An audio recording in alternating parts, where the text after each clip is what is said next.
안녕하세요. 우리들의 옛 전통과 전해오는 예법을 알아보는 천국의 니캉네캉입니다. 이제 며칠 있지 않으면 설날이 다가오죠. 그래서 며느리들은 제사 음식도 신경이 많이 쓰일 때죠. 그런데 요즘은 제사를 지내지 않는 사람도 많다고 합니다. 그래서 오늘은 우리나라 사람 중에 설날 차례를 지내지 않는 사람이 어느 정도인지 한번 알아보고요. 그 다음에 제사를 지낼 수 없는 경우는 어떤 경우가 있는지에 대해서도 한번 알아보고자 합니다. 아직까지 저희 채널의 구독자가 아니시라면 지금 바로 구독 버튼을 꾹 눌러주시고요. 좋아요와 알람 설정도 부탁합니다. 얼마 전 여론조사 전문기관이 전국 만 19세 이상 성인 남녀 500명을 대상으로 조사한 결과에 따르면 전체의 35.7%가 차례를 지내지 않는다고 응답했다고 하는데요. 결과적으로 국민 3명 중에 1명은 이번 설날 같은 때 차례를 지내지 않는다는 조사 결과라 할 수 있겠죠. 물론 지역별로 편차도 엄청 심한데요. 보수적인 대구광역시나 경북에서는 80.7%가 차례를 지낸다고 응답한 반면에 서울과 호남은 차례를 지낸다고 응답한 사람이 53.2%, 53.9%로 절반 수준에 불과했다고 합니다. 또한 기사에 따르면 한국노동조합 총연맹이 최근 조합원을 대상으로 설문조사한 결과 남성의 16.7%, 여성의 2.4%만이 사후 후에 자손들이 나를 기리는 제사를 지내시면 좋겠다 이렇게 응답했답니다. 이 말은 결국 남성의 84%, 여성의 경우에는 대부분이 자신의 사후 제사나 차례를 지내는 것을 원하지 않는다는 얘기라고 결론 낼 수가 있겠죠. 최근에는 제사상을 차리길 거부하는 소위 며느리 파업 같은 사례도 발생시킬 정도로 제사에 대해 부정적으로 생각하는 사람들도 늘어나고 있다고 합니다. 아니면 제사를 지내더라도 아예 제사상을 대신 차려주는 업체에게 전부 맡기고 집안의 여성들에게 제사상 차리는 일을 시키지 않는 걸로 타협하는 집들도 늘어나고 있고요. 또 집안의 제사를 중단하는 사례도 계속 생기고 있다고 하네요. 그래서 얼마 전에 성균관에서도 제사를 간소화하기 위해 지난해 9월 5일 성균관 의례정립위원회에서 전통문화인 차례상에 대해 간소화 방안을 내놓았는데요. 주요 내용은 음식은 최대 9가지만 준비해라, 조율리시나 홍동백서가 근거 없는 이야기라는 등 새로운 방안을 발표했는데요. 이 내용을 자세히 보시려면 우측 상단 자막을 클릭해 주시기 바랍니다. 그렇다면 우리가 제사를 지내지 못하는 경우가 어떠한 경우가 있는지 한번 알아볼까요? 단순히 집안 행사에 참여하지 못하는 경우가 아닌 말 그대로 특정 이유 때문에 제사만 할 수 없는 경우들인데요. 어떠한 경우들이 있을까요? 첫 번째로 고인이 사형수인 경우랍니다.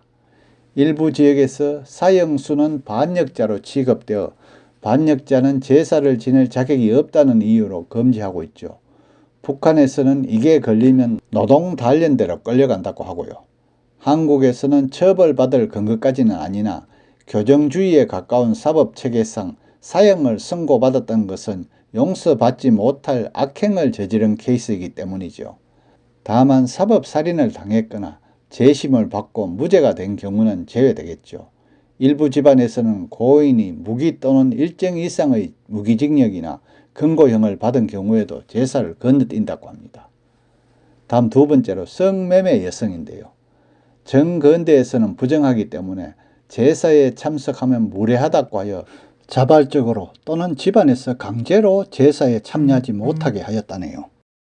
다음 세 번째로 개신교, 교파나 이슬람 등입니다. 이쪽은 제사 자체를 교리에 어긋나는 우상 숭배라고 하여 금지시키죠. 개신교에서는 제사 대신 추도 예배를 드린다고 합니다. 가톨릭 신자의 경우는 여러 가지 원칙을 지킨다면 조건부로 제사를 지낼 수 있지만 일반적으로 생각하는 유교식 제사는 지낼 수 없다고 보면 된다고 합니다. 제사를 드리려면 천주교식 제사법을 따르거나 신자가 적힌 신주, 충문, 한문 등의 미신적인 요소를 없애야 하고요. 이를 무시할 경우에는 고해성사를 봐야 하는 대제가 된다네요. 성공회 역시 제사에 대해 가톨릭과 비슷한 입장을 취한다고 합니다. 물론 예외도 많다고 하는데요. 가령 무슬림이 전 국민의 대다수를 차지하지만 유목민족 전통도 적지 않게 남아있는 터키 같은 경우에는 제사와는 다소 다르지만 고인의 무덤을 방문해 성묘하고 의식을 치르는 풍속도 있답니다.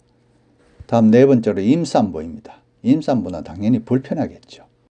임산부는 절하는 것이 몸에 무리가 간다는 이유로 대개 금지되는데요. 만삭인 경우라면 더더욱 그렇다고 하겠죠. 다음 마지막으로 하반신 장애인 등 일부 지체 장애인이랍니다. 다리를 움직이지 못하기 때문에 절을 할 수 없어 제사에 참여할 수 없었겠죠. 그러나 제사는 마음이 중요하니 절은 비록 못하지만 제사를 지켜보면서 목례를 하는 등 마음만은 참여할 수 있겠죠.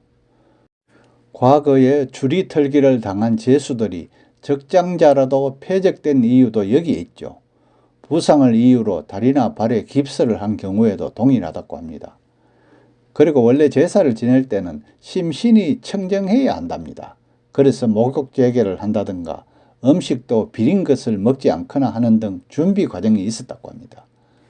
제삿날에 남의 집에 문상을 갖거나 집안에 병자가 있거나 하는 경우에는 제사에 참여하지 않았고요. 조선시대 유교적 예법에서는 심지어 관리가 형벌에 관련된 문서를 처리하지 않았을 정도였다고도 합니다. 제사를 앞두고 남에게 벌을 주는 과정에 참여하는 것은 심신의 청정을 깨뜨리는 일이라고 보았기 때문이죠. 그러나 이러한 이유들이 요즘에 와서는 많이 변화되고 있죠. 제사는 조상을 모시는 마음이 중요하기 때문에 앞에서 언급한 사람들도 제사를 지내는 사람이 있는 반면에 또 잘 지내던 사람도 지내지 않는 경우가 많아지고 있답니다. 따라서 제사를 지내고 안 지내고는 본인들의 마음이 가장 중요하다고 할 수 있겠죠. 오늘은 우리나라 사람이 어느 정도 설날 차례를 지내는지 알아보았고요. 또 제사를 지낼 수 없는 경우는 어떤 경우가 있는지에 대해서도 알아보았습니다. 끝까지 시청해 주셔서 감사하고요.